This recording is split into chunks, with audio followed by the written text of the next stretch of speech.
بسم اللہ الرحمن الرحیم۔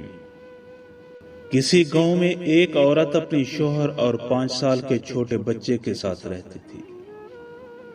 اللہ کا کرنا ایسا ہوا کہ اس کے شوہر کا انتقال ہو گیا تھا، لہٰذا یہ عورت اپنے اکلوتے بیٹے کی تعلیم و تربیت کے لیے خود ہی لوگوں کے گھروں میں کام کرتی، ان کے برتن مانجتی، کپڑے دھوتی اور ان کے بڑے بڑے گھروں کو یہ اکیلی عورت تنہا صاف کرتی، صرف اس لیے کہ اس کے بیٹے کو کسی چیز کی کوئی کمی نہ رہ جائے۔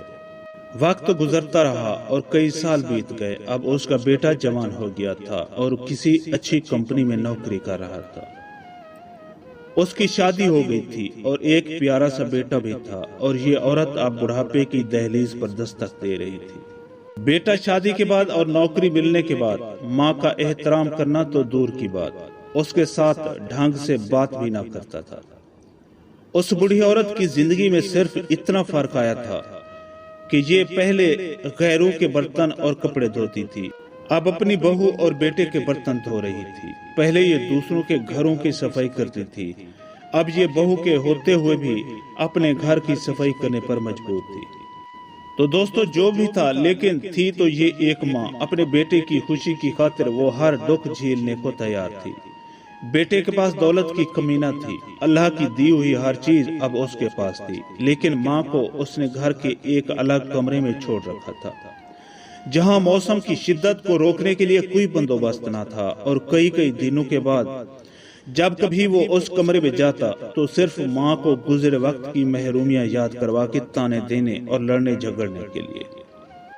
ایک دن سردیوں کی یک بستہ شام میں اس کی ماں ایک پھٹے پرانے کمبل میں سکڑ کر بیٹھی یہ سوچ رہی تھی کہ آج اس کا بیٹا کام سے واپس آئے گا تو وہ اسے نئے کمبل کا کہے گی، کیونکہ اس کمبل میں اسے بہت سردی لگ رہی تھی، اور اب اس کی کمزور ہڈیوں میں اس سردی کو برداشت کرنے کی ہمت نہیں تھی، اور اسے 100% یقین تھا کہ اس کا بیٹا بڑے پیار سے اس کی یہ ضرورت پوری کرے گا۔ رات کو بیٹا گھر آیا تو ماں نے بڑے پیار سے اسے نئے کمبل کا کہا تو بیٹا غصے سے بولا کہ ماں، ابھی میں کام سے آیا ہوں اور آتے ہی تم اپنا مطالبہ لے کر آ گئی ہو، اور تمہیں پتہ ہے کہ کتنی مہنگائی ہو گئی ہے۔ ابھی تمہارے پوتے کو اسکول داخل کروانا ہے، اس کا یونیفارم اور کتابیں لینی ہے، گاڑی کی قسط ادا کرنی ہے، میں نے ابھی اپنے لیے جیکٹ خریدنی ہے، تمہاری بہو کے لیے شال لانی ہے، تم تو سارا دن گھر میں ہی رہتی ہو، تمہیں کمبل کی اتنی کیا اشد ضرورت آن پڑی ہے، ہم لوگوں نے تو باہر گھومنے جانا ہوتا ہے، تم کسی طرح یہ سردیاں گزار لو، اگلے سال سردیوں سے پہلے تمہارے لیے کمبل کا کچھ بندوبست کر دوں گا۔ بوڑھی ماں خون کے آنسو پی کر چپ چاپ اپنے بوسیدہ حال کمرے میں واپس آ گئی اور پھٹے ہوئے کمبل کو اوڑھ کر ٹوٹی ہوئی چارپائی کے کونے میں سکڑ کر لیٹ گئی۔ صبح جب بیٹے کی آنکھ کھلی تو پتہ چلا کہ پچھلی رات ماں اللہ کو پیاری ہو گئی۔ بیٹے نے اپنے تمام رشتہ داروں کو ماں کے جنازے پر بلایا اور ماں کے کفن دفن اور مہمانوں کی خاطر مدارت پر لاکھوں روپے خرچ کیے۔